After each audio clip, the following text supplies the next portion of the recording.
Hey, I'm Wilson Boyd. My name is Waylon Boyd. My name is Weston Boyd. I'm from Sylvania, Georgia. I'm a 6th generation cotton, peanut, and corn farmer. We also raise beef cattle. I've been farming my whole life. I'm 24 years old. Graduated from ABAC last year. I came back to the family farm, and this is my first year officially of growing my own crop of cotton, and I'm excited to see what it's going to do. It's going to be a struggle, I'm afraid, but I'm excited about it.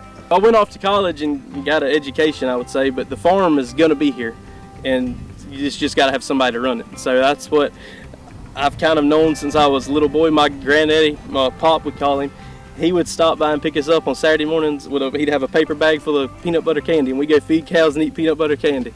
And since then, I mean, it's been just progressively going from one step to the other. It might just be handing cows a bucket to getting to drive a tractor to leaving me alone in the field with the tractor. Now it's making plans, going out scouting cotton, scouting everything, figuring out like fertilizer ratios, different stuff that we've just grown and grown.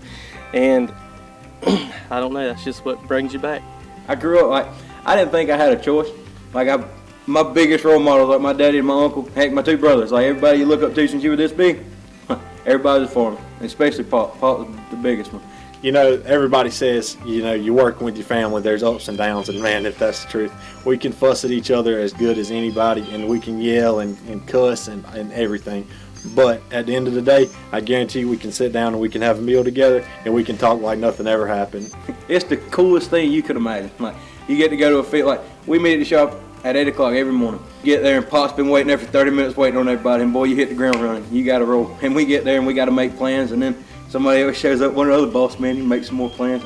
It's just cool. Like, something not a lot of people get to experience. We've planted cotton, corn, and peanuts. When we started planting corn, it was dry.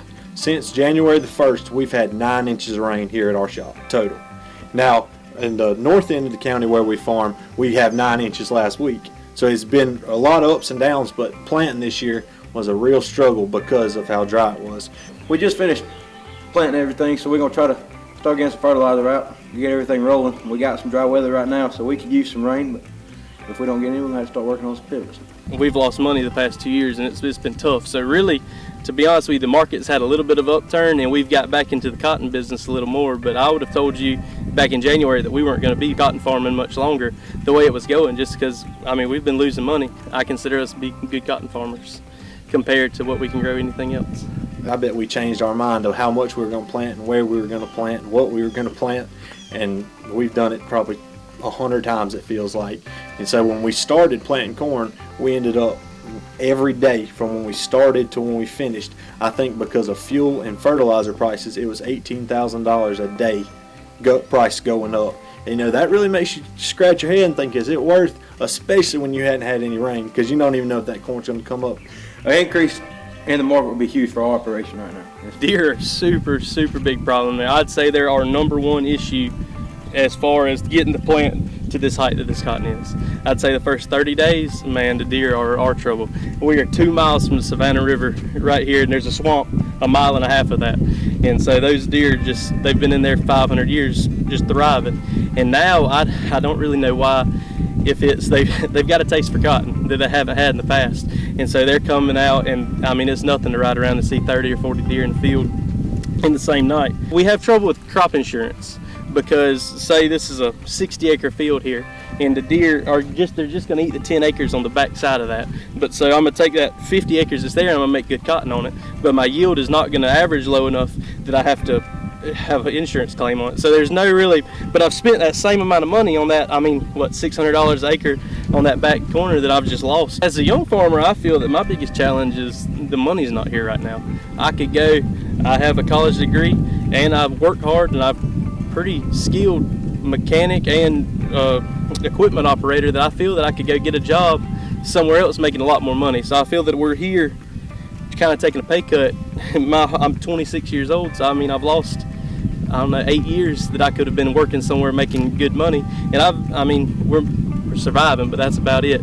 It's not a job that you can go, I can't take a break from it. If we take a break, somebody else is going to buy this land next year. So, you know, when you think about how crazy it is that you can just take this one single seed and put it in the ground, you know, you pray for rain and God willing it comes up, and you spray it, and you put fertilizer on it, and you do what you're supposed to, Lord forbid the deer don't eat it, then at the end of the season, when you're picking it and you're making maybe 2 bale cotton, it really is. It's very gratifying because you did that. I mean, obviously not just you, but that's really a good feeling. And I think that's one of the reasons you do farm. That is to have that feeling of success that you're able to do it.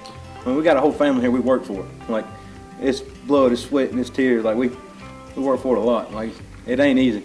You got to go out and you got to do it. And they think it just comes out of nowhere. Like, it takes work.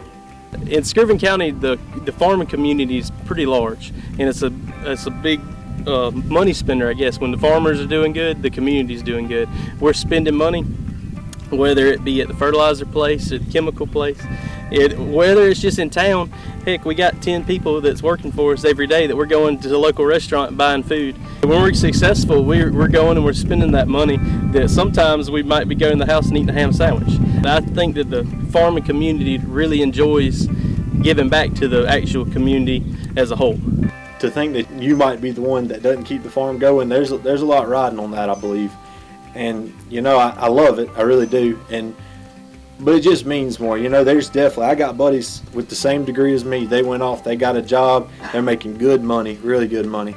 And I came back to the farm, and I'm not sure it was a great idea. I'm really not. But if you love it and you believe in what you do, I think that's the most important part. From Pop, I learned how to be a people person. Like, he never met a stranger. That rascal's got friends everywhere. Uncle Ben's the one that always forced us to work hard. And I learned how to work like a dog from him, because he don't cut us no slack. And Daddy, he's taught me so much between the working hard and like mechanic. And I'm kind of the mechanic now. I do all the working on stuff, and Daddy could take apart and put together anything. And he taught me a ton of stuff from that, and just how to treat people. My great grandmother was born here in 1909, and the farm was here before her and before that generation. But it means a lot to us. It's special. And this land means more than just anything else, for sure.